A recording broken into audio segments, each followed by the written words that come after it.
Je m'appelle John Henley, je suis britannique d'origine, mais j'ai maintenant aussi la nationalité française parce que je vis à Paris.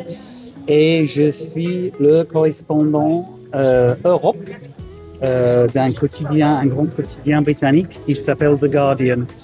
C'est super connu ça. Oui, The Guardian, c'est connu. Oui, oui, c'est très connu. C'est un très grand. Surtout, ça a toujours. Moi, ça fait 35 ans que je travaille pour ce journal. Et quand j'ai commencé, c'était uniquement un journal papier. Okay. C'était avant Internet et tout.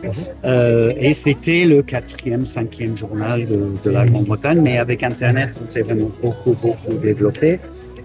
Et on est maintenant dans les top 10 des sites d'information mondiaux.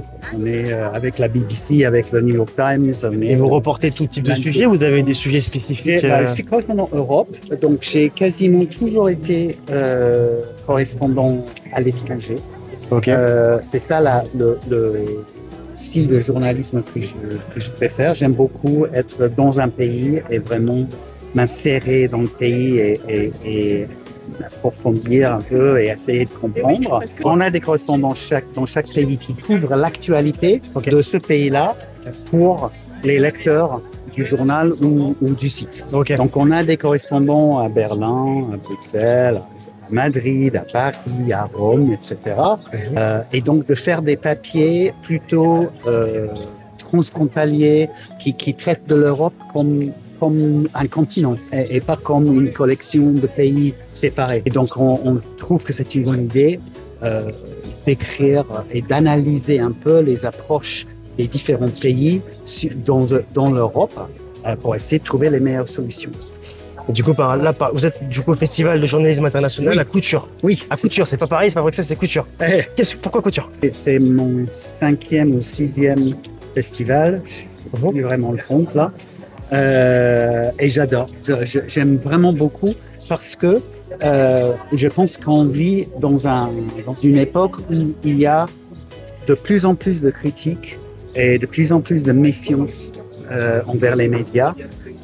Et c'est quand même essentiel que les gens fassent confiance aux médias parce que sans un journalisme vraiment de qualité et fiable qui présente les faits et l'évidence, sans ça, la démocratie, elle fonctionne pas. Vous pensez que tous les journalistes présentent l'information telle qu'elle est, ou est-ce qu'il y a quand même, je pense à CNews comme ça par hasard? Ça dépend évidemment de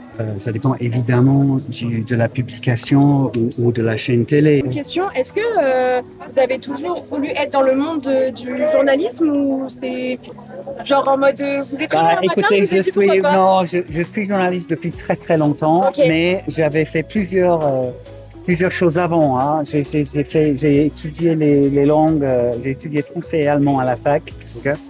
J'ai été un moment, après j'ai fait une école de théâtre. J'ai été comédien raté pendant 2 ans. Après j'étais prof, j'ai enseigné un peu dans un lycée à Londres. Je faisais des traductions du néerlandais vers l'anglais. Et l'un de mes clients, c'était un journal c'était avant Internet. Hein, et c'est un journal néerlandais qui publiait sa dernière page en anglais. C'était ma première expérience d'une rédaction, d'une salle de rédaction d'un corps journalistique. Et je suis complètement tombé pour ce métier. J'adore ce métier.